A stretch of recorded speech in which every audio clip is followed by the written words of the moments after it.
歡迎大家再次收睇 Watch Catalog 標科。今集呢，就喺自己嘅一啲收藏入邊呢，揀咗其中嘅10隻，再加多少少啦。咁唔知大家有冇發現到呢一堆錶入邊有冇一啲共通點？大家可以睇到嘅呢，大家可唔可以發現到呢？咁啊，大家就可以趁呢個時間慢慢估下先。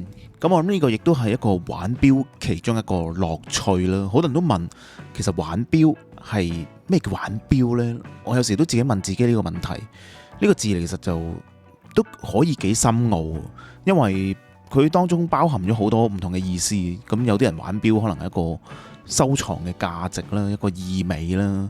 咁我就可能比較欣賞一啲設計啊，一啲歷史啦，甚至可能一啲做工咁樣啦。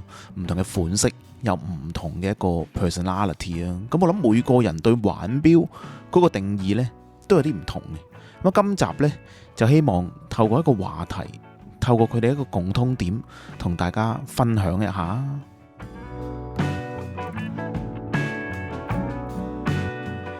咁唔知有幾多朋友仔咁犀利估到啦？呢一堆錶呢，有咩共通點呢？全部都係參照咗一啲歷史嘅一啲錶款啦，或者係一個致敬一個歷史啦。唔知有幾多朋友仔咁犀利睇到呢？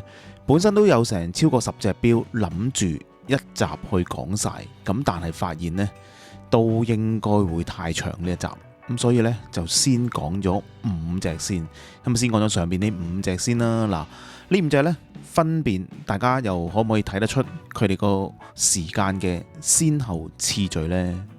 我諗如果真係有睇我 channel 或者對錶有翻咁上下知識嘅朋友仔呢，應該都分辨到呢，其實就已經分咗次序噶啦。上面嗰5隻啦，以上面嗰5隻，最左邊嗰隻呢，就係最古老嘅，即係參照個最古老啦。咁啊一路順序數落去嘅。可能大家都好好奇，其實呢，我哋就咁 USB 駁住一個咁嘅咪去講。咁我自己都係手拎住部電話嘅啫，亦都冇放落一個 stand 度。呢隻錶咧，其實都介紹過好多次嘅啦，JD Jacquardos 啦，大概係讀 Jacquardos 啦。咁我嘅立場都，如果有睇開我嘅片都知道啦，即係唔好偏離得咁遠啦。Jacquardos 就唔好讀咗澤基島定係 Jaco 島咁。我諗你唔好講得太偏離得太遠，我覺得 OK。Jacquardos 中文名咧就好得意嘅，叫雅克德羅嘅。有玩錶嘅朋友咧，一定知道呢個典故啦。雅克德羅，你會心諗雅克德羅同呢個 Jacquardos 有咩關係呢？其實真係冇乜關係，因為咧，其實呢個名咧就係呢個清朝嘅乾隆皇帝啊！你冇聽錯，乾隆皇帝去改嘅呢個名雅克德羅，咁啊用咗咁多年都仲係叫雅克德羅，咁啊證明呢個牌子咧其實就非常之古老啦。1738年，如果冇記錯嘅話就，咁呢一隻嘅話咧，其實就參照翻佢哋1780幾年嘅一個陀錶，1780幾年，咁所以咧成為咗我咁多錶之中咧參照得最古老嘅一隻，係好多手指紋啊，唔好意思啊，參照最古老嘅一隻，參照翻當時一個陀錶嘅設計啦。係啦，咁我其實都介紹過好多片噶啦，我呢度唔講。咁呢一隻咧，亦都成為咗一隻最古老嘅手錶啦。係啦，即係參照最古老啦。我都經常之戴，咁識錶嘅朋友咧，真係識啦。題外話講多少少啦，其實 Jacquardos 啦、JD 啦，幾年前咧，其實就已經正式咁退出咗呢一個叫做民用啦、家用啦嘅 market 噶啦。咁即係呢啲錶款嘅話咧，其實都已經絕晒版噶啦。佢唔再出錶啦，直情停產啊！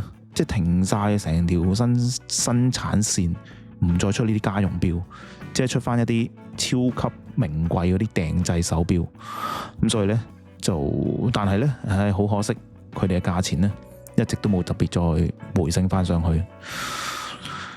咁啊，第二隻古老啦，第二隻古老嘅錶呢，我都介紹過噶啦，又係識錶嘅呢，一定識噶啦。我亦都覺得呢一隻呢，完全係 underrated 嘅，即係完全被低估嘅一隻。我都唔明，其實我自問呢，咁多隻錶入邊呢，我係最中意呢一隻錶。但係偏偏呢，真係欣賞佢嘅朋友仔呢，就真係唔係太多。如果你話知道埋呢個歷史嘅話呢，其實真係我淨係覺得呢個系列係超值添，就算正價咧我都覺得唔過分嘅。咁二手價就更加不得止啦。呢隻其實就參照咗一個1790幾年啦，咁因為都唔可以講得太實係幾多年啦，1790幾啦，咁頭先我哋1780幾啦，呢隻有1790幾啦，成為我嘅系列入邊呢，即係參照第二古老啦。1790幾年嘅時候呢，阿寶璣先生呢就推出咗呢一個 subscription 嘅錶咧嘅 Pocket Watch 出嚟，都 subscription 嘅意思即係話類似有啲似依家供樓嘅形式啦，即係你買嗰隻錶呢就唔使 full pay 晒啦，咁你就可以慢慢每個月月繳又好啦，點都好啦，咁買咗呢隻，咁就基本上個佈局設計呢，完全都係參照翻200幾年前噶啦嘅一個，唔係200幾年前啫，220幾年前啦嘅一個佈局啦，所以你會見到呢個機芯呢，都係一個200幾年前嘅感覺嘅。咁以前200幾年前你唔會做到好靚嘅一啲機芯噶嘛，咁呢隻錶呢，就完全做翻嗰個感覺啦。無論成個佈局啊各方面呢，都做翻好似當年嘅，係啦，即係呢個就係一個 tradition 嘅系列啦。咁其實真係你問我呢，係完全 underweighted 嘅，我甚至乎想買多一隻俾我嘅太太添，即係女裝有啲37mm呢，其實都幾靚，完全係被低估嘅一個系列。我淨係想買多隻 tradition 呢個系列添，所以好中意，自己好中意呢一隻。再之後嘅第三隻古老呢，就係呢一隻啦，參照翻1821年左右嘅一個 chronograph 嘅一個款式啦，就係呢個 Nicholas Wyatt 咁樣讀啦，大約 Wyatt 定 Wyatt 咁 Wyatt 啦，好似係 Nicholas Wyatt 嘅一個當時做咗個計時嘅設計啦，即係擺喺台面嘅，咁啊呢兩個轉盤啦。係啦，點解隻錶包住咗呢？因為之前拎咗去寄賣，咁就最後就攞翻嚟，咁諗住都唔特別再買噶啦，冇乜必要，都唔會特別再買啦。係啦，呢一隻錶仲係即係呢個錶款啦，呢個機芯啦，咁仲係一個現行 Mont Blanc 嘅一個款式嚟嘅。咁其實呢個字點讀咧？其實讀即係 Mont Blanc 嘅 Mont Blanc，即係 Mont 係解山峰啦 ，Blanc 係一個其中一個山啦 ，Mont Blanc 係啦。咁有好多人都未必讀得啱 Mont Blanc 其實就記得有個 L 音啦，就唔好讀咗 Mont Blanc 咁，就讀 Mont Blanc 咁啦。係啦，咁呢啲錶款就係自家機芯個故事咧就係當時 Mont Blanc 俾 Richemont 收購咗之後咧，就開始慢慢出錶啦，去到2010年度啦，確實你話爭幾多年咧，大約都係10年度啦，就自家推出咗一個機芯，仲要夠膽死一出咧就出一個計時機芯添，自家。咁當然你話成個 Mont Blanc 成個 Richemont 咁實有佢嘅技術啦，咁要做就實做到啦，咁睇下做唔做嘅啫。咁當時就直接一出就出咗呢個計時機芯啦，叫做震驚咗成個錶壇嘅。即係話晒一出，即係當 Mont Blanc 出咗幾廿年筆，但係一出錶咧就出一個咁嘅自動計時款。咁佢呢個款咧其實就有手上鏈版嘅。如果你問我咧，我覺得大家有得揀嘅話咧，就揀一個手上鏈版啦，因為起碼睇得翻成個機芯個一個報告。雖然就冇乜嘢睇嘅呢個機芯個報告，有一大塊夾板咁樣咧。咁但係有得揀嘅咧，我都會揀一個機芯，自動機手上鏈機芯。個日期就喺呢邊咧就好似日夜咁樣啦，佢有 GMT 功能嘅。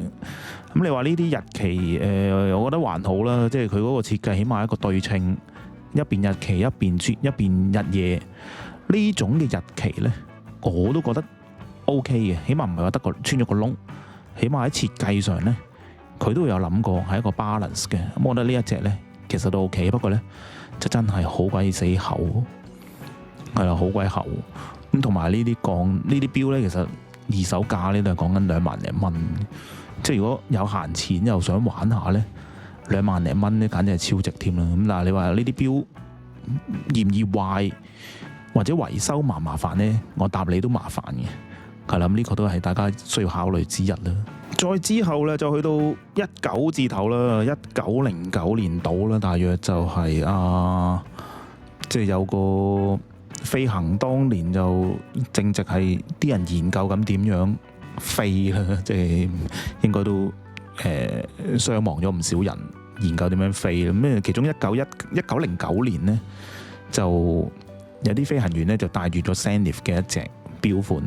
你話呢一隻係咪完完全全參照翻1909年呢？我真係答類似啦，都幾接近啦。咁你見呢個字款呢，都係大約係1910年左右嘅一啲款式嚟嘅，呢一個 Zenith 嘅 Pilot 標款啦。我自己其實就好中意呢一個標款嘅。咁新嗰啲 Zenith 嘅 Pilot 呢，我就唔識欣賞。老實講，如果俾我買呢，我寧願買翻晒呢啲舊款嗰啲 Pilot 呢。我真係想買㗎，其實我自己都有幾隻我都想買嘅，即係同款啊，有隻就用純銀去做啊，其實出咗好多個呢啲款嘅。咁佢之後呢，其實就 Zenith 喺1920幾啊30幾嘅時候呢，就出咗個鐘嘅。咁個鐘呢，就真係好似呢一個即係飛機嗰啲鐘啦。咁啊真係叫做 Type 20啦。咁啊真係好似呢一個佈局嘅。但係我會覺得佢係參照翻1909年嘅一個當時 Zenith 嘅一個飛行員手錶嘅佈局咯。咁所以我當佢係1909年左右啦。呢一個款就好靚嘅一隻，我自己都到依家都仲係好中意呢一隻。包括所有嘢我都覺得好正，但係又係識欣賞嘅人唔多。咁呢啲就算二手價呢，其實真係可以低至2萬蚊左右都買到啦。呢啲完全係自家機芯嚟㗎 ，Zenith Elite 嘅機芯嚟㗎。咁非常之抵買嘅。你問我就，即係如果2萬蚊買到一個自家機芯，一個咁經典嘅款式，即係我都覺得冇乜點輸㗎啦。呢啲價錢。好啦，最尾一隻啦。咁啊，今集講住5隻先啦。呢個亦都係最尾一隻。大約如果我諗有玩 Panerai 嘅，應該都講得出呢一隻係介乎喺咩年代啦？就介乎喺1936至1940年左右嗰幾年之間。係啦，咁呢一隻其實就 Radio， 當然係 Radio Mia 啦 ，Panerai 啦。咁其實 Panerai 嘅歷史咧，絕對非常之有趣嘅。即係點解叫 Radio Mia？ 呢啲全部係好可以另外開一集嘅，非常之特別。呢個款咧，其實就呢個 dial 咧，其實就有記載嘅文章咧都唔多添，係啦。咁呢個應該就當時係啲你當係一啲試作嘅一個 dial 啦，一啲 sample 啦，係啦，亦都剩翻真係真嘅實物咧，聞説都唔係得幾隻添嘅啫，係啦。因為當時其實就你當佢係一個試作品啦，即係試作品可能試下啲唔同嘅一啲標盤設計。亦都係用咗三文治嗰個設計，咁但係當時就俾人 reject 咗呢一個設計嘅。主要嘅原因就係因為係嗰個呢4粒點，呢8粒點啦，呢8粒點太細粒啊，所以佢話嗰個夜光嗰個效果咧，其實亦都唔係話太好啊，亦都當時俾人 reject 咗呢一個設計。反而加州盤咧係有做到嘅，即係呢一隻同加州盤都係一個即係兄弟啦。咁但係我就覺得呢一隻咧係非常之特別，47mm 嘅呢隻錶。雖然咧戴上手你就唔係好覺佢47mm，不過確實佢真係47mm，同埋呢一種凸玻璃咧，即係幾時睇都係咁靚。咁呢個 dial 其實有名堂嘅，呢個 dial 就叫做 SLC 啦。呢個睇唔睇到咧 ？SLC 啦，喺個12點鐘嗰度咧寫住咗 SLC 啊。咁 SLC 咧其實泛指呢一個魚雷啦。呢個魚雷都好笑嘅，即係啱啱玩 Panerai 嘅時候咧，唔係好識啦，咁啊魚雷啦，咁樣見以為係個潛水艇咁樣咁去到 Panerai 嗰啲鋪頭度咧，咁啊放咗出嚟啦。咁啊唔知道啲比例噶嘛，咁啊望落圓碌碌咁樣一碌嘢，以為係潛水艇嚟嘅。即係我以為一啲嗰啲潛水艇咧，咁佢形狀好似潛水艇。咁啊直到望到呢一個咧，其實就望真啲咧，其實你望到佢兩個人仔咁樣嘅。其實就係一啲慢速嘅魚雷啦，咁就靠2個人咧去操作呢個魚雷，咁就走去敵軍嘅艇嘅底部咁樣啦，即係類似炸埋佢定點樣啦，就真係好搞笑。原來係2個人坐喺度嘅，係啦，咁呢個就所謂嘅慢速魚雷啦，亦都大家叫做呢一個係一個 PIG 啦，PIG 啊，係啦，咁所以呢一隻其實我都覺得幾有收藏嘅意義嘅。咁 Panama 真係出翻一個當時冇用到嘅一個標款，我覺得又幾特別。